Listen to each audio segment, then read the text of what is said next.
I would buy as soon as possible. Really? With as little money as you can. The least amount of money that you can put down, go ahead and buy. I just want you to buy 2 bedrooms and 2 bathrooms.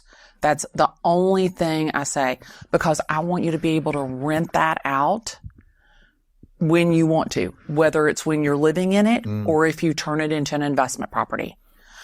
But listen to me now. Because if Wall Street is buying all of the houses, and that's the same person who's going to tell you, oh, you don't want to buy anything, you're going to all be renters by 2030. That, to me, that's like they're leading you to the slaughter. I really, truly believe that.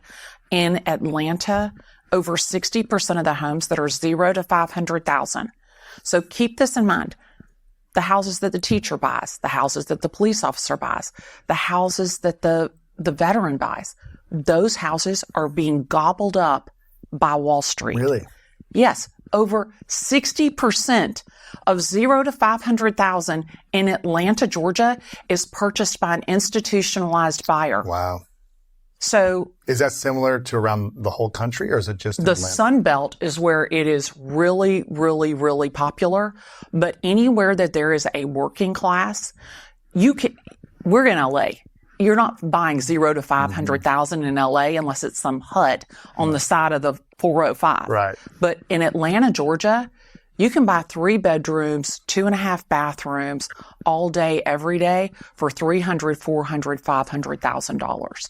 And what they're doing is they're buying so much that, number one, you can't afford to buy it because they're paying cash. So they outdo you on terms. They pay more than the value is worth. And so Bobby and Susie and the average Joe, the everyday buyer, is really getting outbid and out-termed for these houses. And then they're turning around and telling you, oh, you're going to enjoy renting. Well, but wait a minute.